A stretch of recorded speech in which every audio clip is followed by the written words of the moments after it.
بسم اللہ الرحمن الرحیم۔ جناب والا، ہم کس دیش کے باسی ہیں؟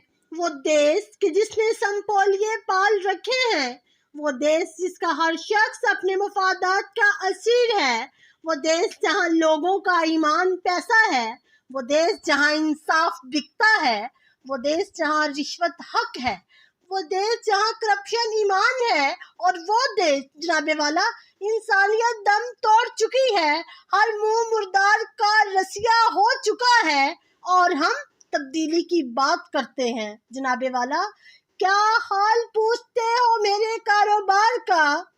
کیا حال پوچھتے ہو میرے کاروبار کا؟ آئینے بیچتا ہوں اندھوں کے شہر میں۔ جناب والا، یہاں نہ ایمان نظر آتا ہے نہ ایمان والے، نہ قانون نظر آتا ہے نہ قانون والے، نہ انسان نظر آتا ہے اور نہ انسانیت۔ مردہ ضمیروں والے مردہ لوگ، اندر کی خباثتیں ان کے چہروں پر عیاں ہیں، جس کی لاٹھی اس کی بھینس کا قانون ہے۔ انفرادی زندگی سے لے کر اجتماعی زندگی تک سبھی اس حمام میں ننگے ہیں۔ گلہ کروں تو کس کس کی بے وفائی کا، گلہ کروں تو کس کس کی بے وفائی کا، وفا کی رسم کو بھولا ہوا تو میں بھی ہوں۔ جناب والا، پچھلی چند دہائیوں میں اداروں کو جس طرح برباد کیا گیا، دنیا میں اس کی مثال نہیں ملتی۔ قومی اداروں سے سوتیلی اولاد والا سلوک کیا گیا، PIA سے لے کر ریلوے تک، محکمہ ڈاک سے لے کر ٹیلی فون تک، محکمہ صحت سے لے کر اسٹیل مل تک۔ جناب والا، یہاں تو عدلیہ کے ساتھ کھلواڑ کیا گیا، عزت نفسی سے لے کر عزت قومی تک۔ جناب والا، عالمی سطح پر ہمیں ٹھگ کہا گیا، ہمارے صدر سے ہاتھ ملانے والے کو انگلیاں گننے کا مشورہ دیا گیا، ہمارے وزیر اعظم کے کپڑے اتروائے گئے، اور ہماری عدلیہ کو جناب والا بچز آف دا ریچز جیسے گھٹیا لقب سے نوازا گیا۔ جناب والا، جس ملک کا انصاف دینے والا ادارہ جانبدار ہو جائے، وہاں تباہی آتی ہے۔ جس ملک میں قومی مجرم کو چھوڑنے کے لیے چھٹی والے دن عدالت لگے، جناب والا، اور یہاں کسی عدالت کو ماڈل ٹاؤن کے 14 شہداء کا خون نظر نہ آئے، وہاں تبدیلی کا خواب دیکھنا گناہ ہے۔ یہاں دو قتل ہوتے ہیں، عدالت کے باہر غریب کا قتل اور عدالت کے اندر انصاف کا قتل۔ میں کس کے ہاتھ پہ اپنا لہو تلاش کروں؟ میں کس کے ہاتھ پہ اپنا لہو تلاش کروں؟ تمام شہر نے پہنے ہوئے ہیں دستانے۔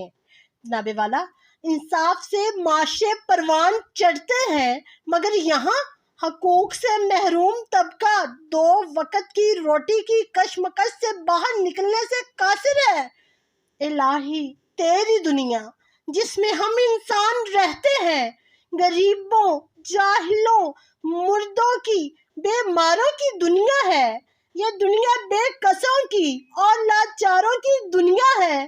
ہم اپنی بے بسی پر رات دن حیران رہتے ہیں۔ الہی، تیری دنیا جس میں ہم انسان رہتے ہیں۔ جناب والا، فیملی لمیٹڈ پارٹیاں اور ان کے سحر میں مبتلا لوگ، ایسے میں تبدیلی کا نعرہ عبث ہے۔ لیکن جناب والا، ہر عروج کو زوال آتا ہے، ہر فرعون کے لیے موسیٰ آتا ہے۔ نیکی بدی کا راستہ روکتی ہے۔ تبدیلی مشکل ضرور ہے، ناممکن نہیں۔ تعلیم کے بغیر تبدیلی ممکن نہیں۔ خدا نے ہمیں علم کا راستہ دکھایا، نبی مکرم صلی اللہ علیہ وآلہ وسلم نے ہمیں تعلیمی راستے پر گامزن کیا، ہمارے اسلاف نے ہمیں تعلیم کا درس دیا، کیونکہ یہی اکلوتا حل ہے۔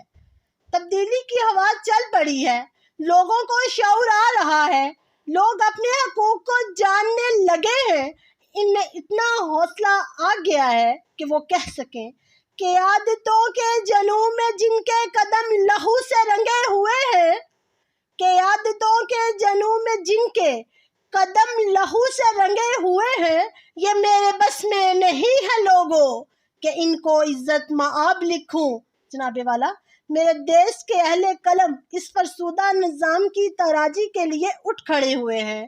وہ سر پر کفن باندھ کر راہ عمل میں کود چکے ہیں۔ ہمیشہ سے برسر اقتدار سیاسی پارٹیوں پر زوال آ رہا ہے۔ طاقت کے نشے میں چور حکمران دم دبا کر بھاگ رہے ہیں۔ ان کے سیاہ کرتوت زبان زدے خاص و عام ہیں۔ سیاست سے دوری اپنے سے کم تر لوگوں کو اپنے اوپر مسلط کرنا ہے۔ یہی وجہ ہے کہ میرا عام پاکستانی سیاست میں دلچسپی لے رہا ہے۔ جناب والا، میرے اہل قلم ببانگے دوہل کہہ رہے ہیں، ہم ہیں فنکار، ہمیں سچ ہی رقم کرنا ہے۔ ہم ہیں فنکار، ہمیں سچ ہی رقم کرنا ہے۔ جو گزرتی ہے دل و جاں پہ رقم کر دیں گے۔ جب یہ دیکھیں گے قلم حق کا طرفدار نہیں، جب یہ دیکھیں گے قلم حق کا طرفدار نہیں، سر قلم کا بھی اسی روز قلم کر دیں گے۔ جناب والا، تبدیلی مشکل ضرور ہے، ناممکن نہیں۔ تبدیلی کا نعرہ لگانے والے نے منزل کا پتہ بتا دیا ہے۔ اب ہماری ذمہ داری ہے کہ اس مشن کو جاری رکھیں۔ جناب والا، ہماری ذمہ داری ہونی چاہیے۔ اب نظام زر بدلنا چاہیے، اب نظام زر بدلنا چاہیے، سوچ کا محور بدلنا چاہیے۔ گر نہیں ممکن کے بدلے جسم بھی، گر نہیں ممکن کے بدلے جسم بھی، بادشاہ کا سر بدلنا چاہیے۔ شکریہ۔